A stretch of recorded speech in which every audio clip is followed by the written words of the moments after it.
There are moments in life when it feels like the whole universe has signed a petition against you. Like every plan, every effort, every prayer, and even every amen you've ever shouted was somehow placed on silent mode in heaven. That was exactly how my story began. The day I got sacked. It wasn't a loud kind of sacking. No drama, no shouting, no police. Just a small white envelope that carried the weight of 1,000 heartbreaks.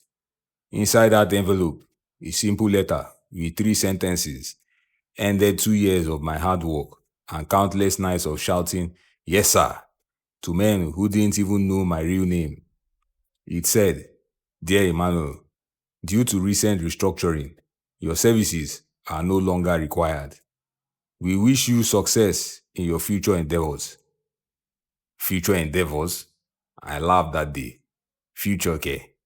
The only endeavor I had was trekking home with an empty stomach and a letter that looked like a breakup note. I remember walking through the dusty road of Yaba that afternoon. The sun was wicked, like it had an agenda. I clutched that sack letter like a certificate of failure. People passed me. Hawkers screamed. Danfo drivers insulted passengers. And somewhere in all that Lagos noise, I felt completely silent inside. It's funny how you can be surrounded by thousands of people, yet feel like you are the only person in the world. At that moment, I wasn't Emmanuel, the office assistant anymore.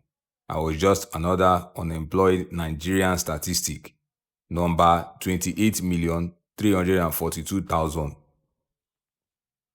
I got home and my landlady greeted me with that smile Nigerian landlords give you when rent is due. You know that wicked smile that says, "Oya talk first, let me know whether to chase you or pity you." I didn't talk, I just smiled back and entered my room.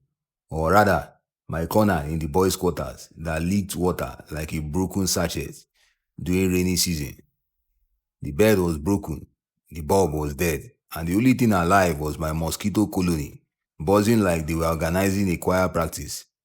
I dropped my sack letter on the floor and just stared at the ceiling. The letter didn't cry, it didn't beg, it didn't even apologize.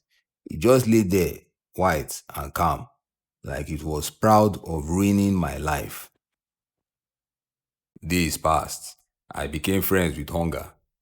There's a stage in life where hunger stops feeling like pain and becomes your roommate. I started calculating how many cups of Garri equaled one full meal. My phone became quieter than a church on Monday. All the bros abeg messages I used to get when I had small change disappeared. Even my crush, Chioma, stopped viewing my status. That one hurt the most. But something strange began happening.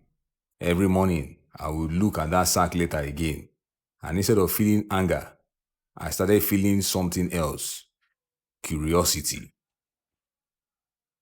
I began asking myself, what if this letter isn't the end? What if it's the beginning? I laughed at the thought of beginning of what? I said to myself, poverty season 2? But that small voice didn't stop. It kept whispering, this thing fit turn into testimony. Oh. One day, I was scrolling through my phone with my last 50 MB, the kind of browsing you do with prayer and low brightness. Then I stumbled upon a YouTube video titled, "How I Made My First Million from Rejected Papers." I clicked it out of boredom, but halfway through, something clicked inside me. The man in the video said, "Sometimes what people reject is the key to what they need." That line hit me like a generator sound in the night. I looked at my sack letter again. For the first time, I didn't see it as rejection. I saw it as content. That evening, I took a photo of the letter and posted it on Twitter with the caption, "This letter broke me, but it might also be the reason I become who I'm meant to be." I didn't expect anything. I just wanted to vent. By morning, the post had 3,000 likes, 500 retweets, and 200 comments. Half of them saying, "Same thing happened to me, bro. Don't give up." For the first time since losing my job, I smiled genuinely. People actually cared. Encouraged by that attention, I started telling short stories online about office life, the stress, the bosses, the fake motivational speakers, the endless we move energy. I named the series Diary of a Sacked Nigerian. Each post was like therapy. And to my surprise, people loved it. They found it funny, real, and painfully relatable. I'd get comments like, Guy, na me you talk about for this story. Oh. Please post part 2 tomorrow. I dey wait. I didn't even know it then, but I was accidentally building a brand. Soon, one of my stories got reposted by a big influencer, then a blog, then another. And just like that, I started gaining followers. The more people laughed, the more confident I became. The more confident I became, the more my pain turned to creativity. One morning, I woke up to a DM from a lady. She said she worked with a small media company that needed writers for online skits. They had seen my stories and wanted me to write scripts. I screamed, Me? Scriptwriter? I never even write apology letter properly before, oh. But I accepted. They paid 20,000 naira for the first one, then 30,000 naira, then 50,000 naira. Before I knew it, I was earning enough to buy food without calculating exchange rates in my head. But life, as usual, wasn't done playing games. After a few months, I started feeling comfortable again. The small fame, the small money, the small babe they notice me now energy. Then one morning, I received another email. The media company said they were restructuring. That word again.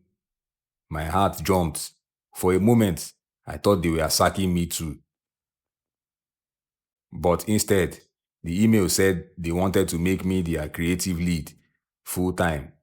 They even offered me 150,000 naira monthly. I almost fainted. From zero to 150,000 naira in 4 months, all because of one sack letter. But still, the story wasn't over. While working there, I realized many young Nigerians had stories like mine, full of pain, delay, and unexpected turns.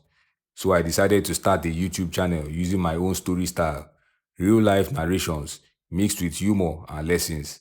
I called it From Sack to Success. At first, only 10 people watched, then 30, then 100. But I didn't stop. I treated each episode like that sack letter. Something small that could become something great. Months passed. Views turned to subscribers. Subscribers turned to sponsorships. And then one fateful day, a big brand contacted me to tell my story in a nationwide campaign. They offered 1.2 million naira. My hand shook when I saw the amount. 1.2 million naira from a letter that once ruined my life. On the day of the shoot, I wore my best shirt, the same one I had worn the day I got sacked, but now it looked like a trophy. As I walked into the studio, I saw the brand manager. Guess who it was? My former boss. Yes, the same man who gave me the sack letter. He didn't recognize me at first, but when he did, his face froze. He said, Emmanuel, is it really you? I smiled and said, Yes, sir. You once told me my services were no longer required. Turns out they were required somewhere else. He laughed awkwardly. I didn't gloat. Life had already done the talking. That night, after the shoot, I went home and took out that same sack letter. Now old, folded and faded. I read it again, and this time, it didn't sting. It felt like a love letter. I realized something deep. Sometimes God always allows rejection to redirect you. Delay isn't denial, it's preparation. And when things fall apart, it's often because better things are trying to fall into place. The same letter that once brought me shame had now become my story's cover photo. The same words that broke me had built me. Funny enough, after the video went viral, people started messaging me asking, Bro, abeg, where you get that kind sack letter? I need motivation too. I laughed till I cried. Who would have thought that being fired could become a dream come true? Even my landlady, that once eyed me like a bad tenant, now greets me with, "My son, how is work?" She doesn't even ask for rent again. Maybe because she saw me on TV. And Chioma, she suddenly remembered to view my status again. But by then, my heart had moved to another chapter. One day, I got a call from a private number. It was someone claiming to be from the same company that had sacked me 2 years earlier. They said the new HR team wanted to invite me to speak at their staff motivation seminar. I almost dropped the phone. Imagine being paid to motivate the same company that told you you weren't needed.